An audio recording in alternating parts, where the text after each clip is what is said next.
Bom dia, boa tarde ou boa noite a todos vocês da Igreja Evangélica Cristã Presbiteriana de Santa Fé. É um prazer enorme poder deixar esta mensagem com vocês. O meu nome é Fábio Muniz, aqueles que não me conhecem, e eu quero deixar uma saudação ao pastor Roberto e a minha prima querida, Rosana, que acaba de me solicitar esta mensagem. Eu sei que vocês se reúnem uma vez por semana e, portanto, você está recebendo no teu WhatsApp.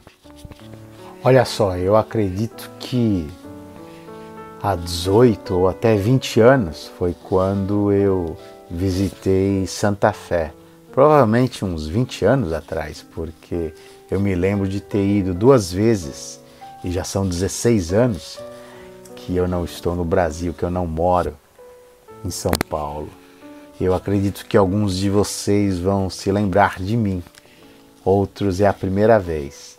De qualquer forma, nós estamos aqui para poder falar de algo que pode mexer com você e mudar a tua existência, a tua vida, a tua maneira, sobretudo, de pensar. Porque de fato é isso que o Evangelho faz com as nossas vidas. Conquanto as circunstâncias ao nosso redor, elas não mudam, há uma mudança radical, há uma mudança visceral no nosso entendimento, na nossa leitura, na maneira como nós enxergamos a vida. As lentes do nosso ser são transformadas por esta metanoia divina que inegavelmente acontece a todos aqueles que creem e tomam posse pela fé na palavra de Deus.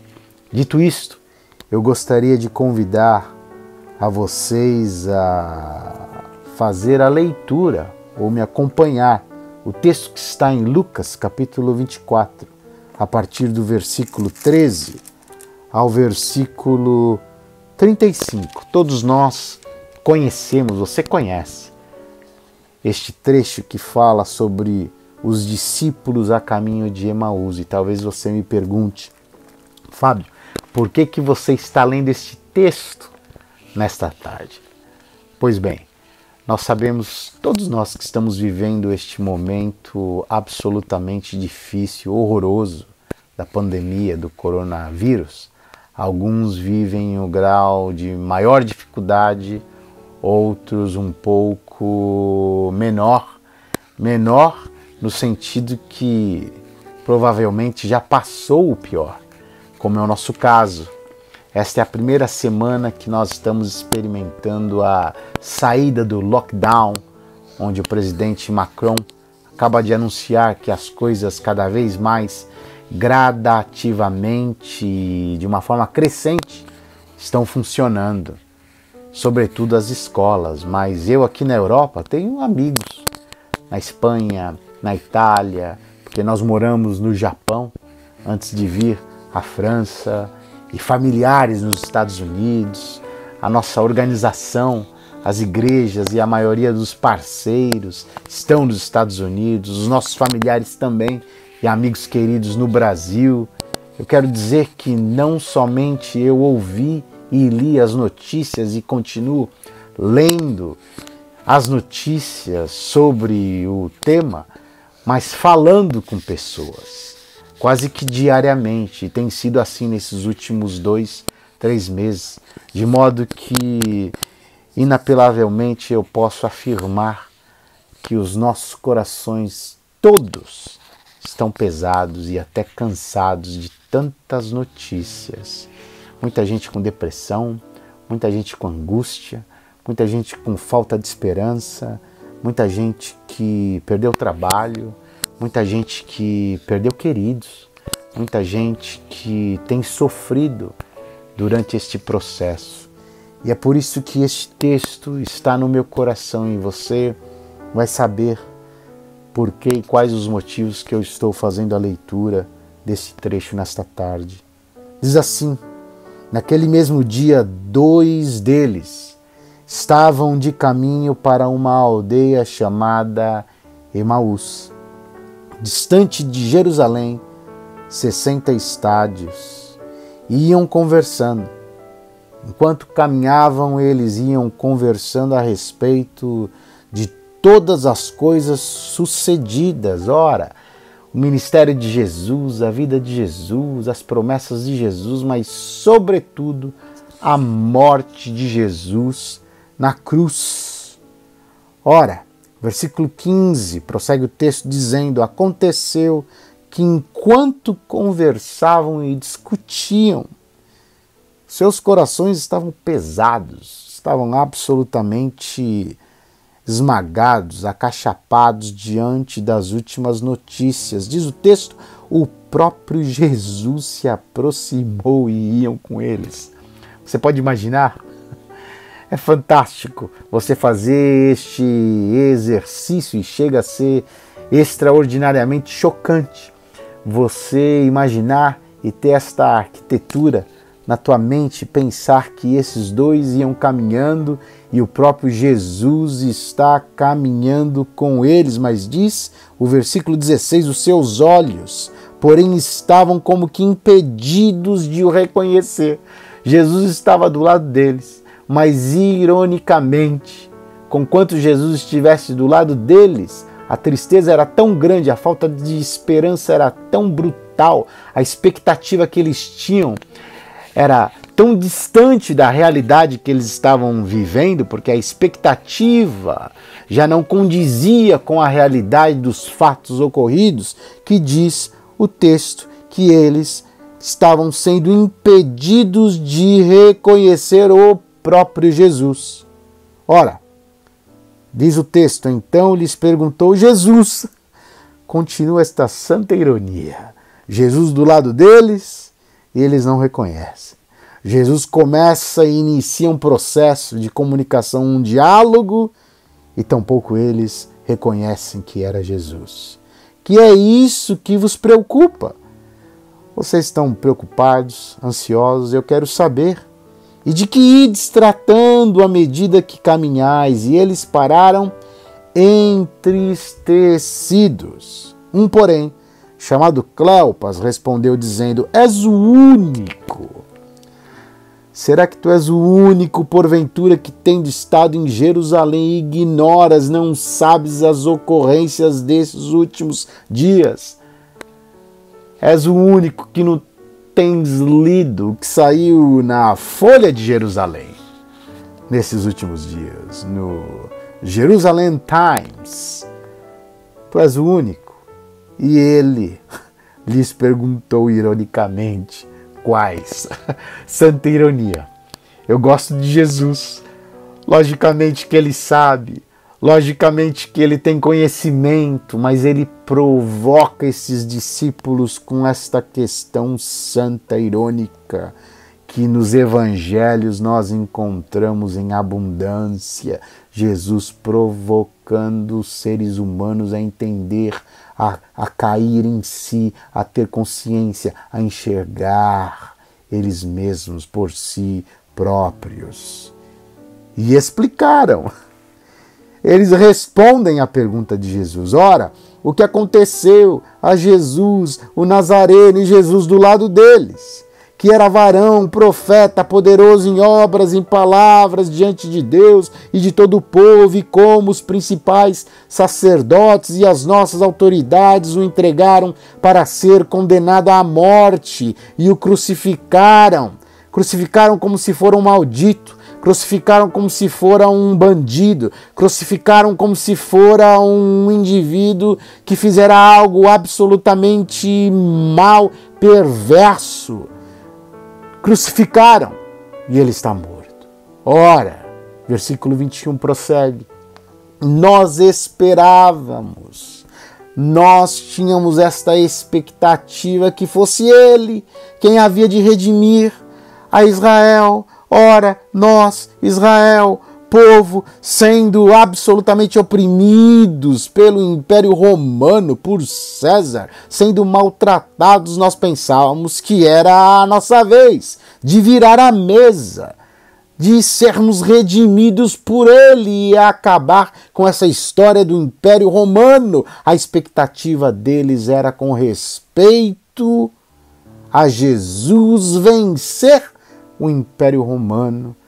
No entanto, Jesus não viera do ponto de vista político, religioso, econômico, para acabar com o Império Romano, mas para nos chamar do Império das Trevas e nos transportar para o reino do seu amor. Ora, este era o propósito, resgatar os indivíduos dos seus pecados e salvá-los e mudar as suas mentalidades e maneiras de ver e enxergar a vida para que pudessem ver e enxergar segundo a sua própria ótica, a ótica de Jesus. Pois bem, diz o texto, mas depois de tudo isso é já o terceiro dia, desde que tais coisas sucederam. Mas é verdade, é verdade também que algumas mulheres das que conosco estavam nos surpreenderam. Tendo ido de madrugada ao túmulo e não achando o corpo de Jesus, voltaram dizendo terem tido uma visão de anjos, os quais afirmam que ele vive. De fato, alguns dos nossos foram ao sepulcro. Ora, não somente as mulheres, mas alguns dos nossos, alguns desses discípulos, amigos deles, foram também ao sepulcro e verificaram a exatidão do que disseram as mulheres, confirmaram, mas a ele não viram.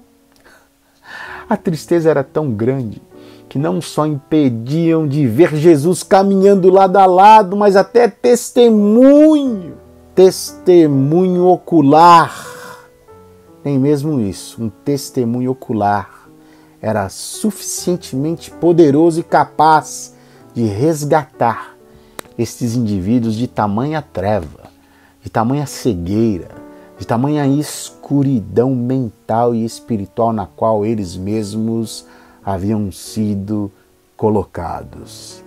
Pois bem, diz o texto, então lhes disse Jesus, ó nécios e tardos de coração, para crer, pois a incredulidade havia tomado conta do coração desses indivíduos devido à tristeza, devido à melancolia, devido à falta de esperança, devido à expectação errada, equivocada, absolutamente torta daquilo que Jesus, como propósito inicial, havia vindo fazer e eles haviam interpretado de uma forma completamente errônea. Ó nécios e tardos de coração para crer tudo que os profetas disseram. Porventura não convinha? Será que vocês não sabiam? Não convinha que o Cristo padecesse e entrasse na sua glória? Era assim que deveria ser. E começando por Moisés, discorrendo por todos os profetas, expunha-lhes o que a seu respeito constava em todas as Escrituras. Quando se aproximavam da aldeia, porém, para onde iam, fez ele menção de passar adiante. Mas eles o constrangeram, dizendo, fica conosco, porque é tarde, o dia já declina. E entrou para ficar com eles. E aconteceu que quando estava à mesa, quando todos eles, aliás, os três estavam à mesa, tomando ele o pão, Jesus abençoou e, tendo partido, lhes deu. Diz o texto, prossegue, então se lhes abriram os olhos. Aleluia, eu gosto disso. É neste momento do partir do pão, é no momento da comunhão, é no momento da Eucaristia, é no momento que eles estão juntos, a coinonia, a harmonia, a verdade, a vulnerabilidade, há uma transparência que surge no meio, que é absolutamente divina, e eles conseguem enxergar. Então se eles abriram os olhos e reconheceram, mas ele desapareceu da presença deles. E portanto diz o texto, e disseram um ao outro, porventura não nos ardia o coração quando ele pelo caminho nos falava, quando nos expunha as Escrituras? E na mesma hora, levantando-se, voltaram para Jerusalém, onde acharam reunidos 11 e outros com eles que já haviam visto a Jesus, as mulheres também, mas eles não haviam acreditado. Tamanha era a cegueira, tamanha era a tristeza que impediam esses dois a caminho de Emaús de experimentar esta graça do Jesus ressuscitado. Ora, e na mesma hora, levantando-se, voltaram para Jerusalém, onde acharam reunidos 11 e os outros com eles, os quais diziam: o Senhor ressuscitou e já apareceu a Simão. Então os dois contaram o que lhes acontecera no caminho e como fora por eles reconhecido no partir do pão. E como fora por eles reconhecido no partir do pão. Olha só, esse é um texto absolutamente autoexplicativo. É quase que redundante eu trazer algo mais da minha parte, daquilo que eu já na leitura fui expressando e explicando. Eu tenho certeza que o Espírito Santo já está falando com você. Mas eu gostaria de, antes de encerrar, pelo menos colocar alguns pontos. Em primeiro lugar, por favor, não permita que a tua tristeza, a tua dor, a tua angústia, o desassossego do teu coração, a possível falta de esperança te impeçam de ver que Jesus está caminhando indubitavelmente do teu lado. O Senhor é meu pastor e nada me faltará. E ainda que eu passe pelo vale da sombra da morte, tu estás comigo. E segue o salmo que todos nós conhecemos: bondade e misericórdia certamente me acompanharão todos os dias da minha vida. Dias bons e nem tanto. Dias de alegria e dias de dor também.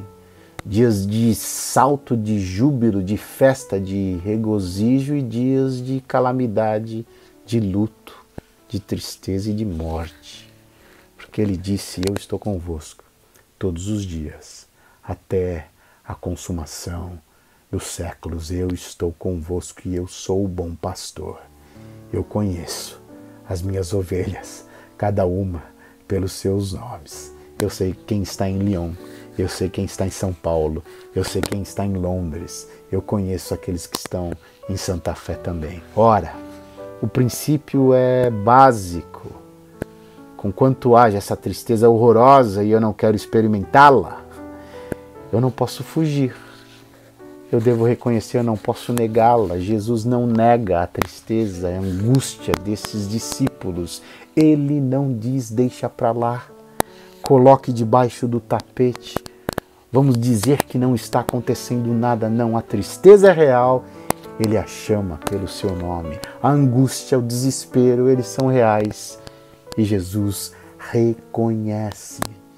De modo que um dos princípios mais elementares, básicos e poderosos do grupo dos Alcoólicos Anônimos ou outros grupos que trabalham com esses 12 passos, o primeiro deles é não negar. Em inglês a gente diz, é não viver in denial. Não, você não pode viver in denial. A tristeza está lá, você chama pelo seu nome. O contexto é esta coisa horrorosa, você reconhece. Mas saiba disto, Jesus está contigo, caminhando do teu lado. Em segundo lugar, eu gostaria imensamente de te encorajar a entender e ter esta consciência que você faz parte de uma história maior do que a tua. E o que isso significa, Fábio? Pois bem, esses indivíduos estavam tão dentro deles mesmos, vivendo uma angústia tão egoisticamente falando deles como indivíduos, como povo, como história. Eles se esqueciam que existia uma história para além deles, infinitamente maior, que acontecera no passado e que aconteceria no futuro. E é por isso que Jesus começa a descrever todos os textos das Escrituras que tinham a ver com ele, Jesus, de Moisés, os profetas, e essa história não termina em Emaús ou em Jerusalém. É por isso que nós estamos aqui. Era uma história para além, que transcendia esses dois indivíduos. É por isso que houve cruz, é por isso que houve sangue, é por isso que houve ressurreição, é por isso que existia a história antes desses indivíduos e chegou até nós, porque existia uma história maior que eles mesmos. Existia uma história para além das suas próprias expectativas, portanto, saiba disto. Ora, saiba disto, há absolutamente milhares neste momento de indivíduos, de pessoas que estão passando por dificuldades inomináveis. Eu tenho que deixar de olhar somente para o meu umbigo em nome de Jesus. Se de um lado eu sei da minha tristeza e eu não a nego, por outro lado eu sei que há milhões e milhões de pessoinhas neste momento que não estão fazendo a escolha entre o mais ou menos, a dificuldade e o ruim, mas eles devem escolher entre o horroroso e o absolutamente devastador. Eu gostaria de fazer na vida, como eu aprendi, às vezes a escolha entre o maravilhoso e o extraordinariamente belo, entre o encantador e o majestoso, mas frequentemente na vida a gente tem que fazer a escolha entre aquilo que é ruim e aquilo que é horroroso, entre aquilo que tem muita dificuldade e aquilo que tem uma dificuldade mediana. E há indivíduos que têm que fazer escolhas entre aquilo que é absolutamente devastador e aquilo que é horrivelmente tenebroso. Portanto, saiba e sinta compaixão que há milhares e milhares de outras pessoas, indivíduos que viveram coisas absolutamente catastróficas antes de nós e vão viver outras gerações, coisas também apocalípticas, como eu e você estamos experimentando. Em último lugar, talvez seja o mais fantástico, é no partir do pão. É no ser igreja. É neste momento que a dor se transforma em alegria. É neste momento do partir do pão que a revelação vem sobre eles e aquilo que fazia com que eles eram impedidos de ver a Jesus, eles passam a reconhecê-lo. Agora olha aqui para mim, sabe o que é fantástico? Do ponto de vista exterior, do ponto de vista humano, do ponto de vista político, nada tinha mudado. César estava lá, Roma continuava a oprimir e a acachapar aquele povo, nada absolutamente havia sido transformado. No entanto, todavia, o que havia sido absolutamente transformado era o coração daqueles indivíduos, era a leitura que eles faziam da vida, era a resposta que eles estavam dando à vida, era a vida que havia entrado nas suas vidas para poder perceber que naquele momento Jesus estava caminhando com eles, ironicamente falando, conquanto eles tinham esta consciência que a partir daquele momento Jesus estava caminhando com eles, Jesus havia desaparecido. Este é o mistério deste texto. Enquanto Jesus caminhava com eles, fisicamente, o Jesus ressuscitado, os olhos daqueles indivíduos estavam impedidos de enxergá-lo. No partir do pão, neste momento de ser igreja, eles começam a enxergar a Jesus, perceber que ele está com eles. Jesus desaparece. Eu gosto disso, porque nesse momento também nós estamos sendo impedidos de ir a um prédio, a um lugar. Alguns podem, e nós podemos ter 30%, às vezes 40% dos membros dentro desse prédio. No entanto, igreja é muito mais do que isso. Aliás, igreja é ser e não apenas ir.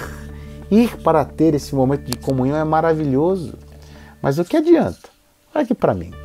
Se eu vou a um prédio, se eu vou a um templo, se eu vou a uma catedral, seja ela gótica, barroca, maravilhosa, com os seus ouros e pratas e toda a sua arquitetura, e você olha e diz, uau, mas ali tem inveja, tem falcatrua, tem manipulação, tem hipocrisia, tem mentira, tem disputas, quem sabe mais, quem sabe menos, portanto Deus não está lá, onde 2 ou 3 estão reunidos. E há alegria, e há amor, há afeto, há koinonia, onde 2 ou 3 estão reunidos no nome de Jesus, neste partir do pão. Ele está presente. Pode ser até via online, WhatsApp. Pode ser debaixo de uma grande árvore. Pode ser num café, num parque, num pátio, em qualquer lugar. Ele está presente. Que o Espírito Santo nos ajude a entender que Jesus, Ele está conosco. Ele está conosco. Ele está caminhando conosco. Que Ele nos ajude a reconhecer a nossa dor e chamá-la pelo nome. Mas neste processo, neste caminho, muitos também já caminharam. Muitos estão caminhando comigo e muitos ainda experimentarão e caminharão, porque farão parte desta grande história. No entanto, todavia, eu estou aqui para dizer que o meu Redentor vive, que o meu Redentor vive. E o choro pode durar uma noite, mas a alegria vem pelo amanhã. Um beijo grande a todos vocês.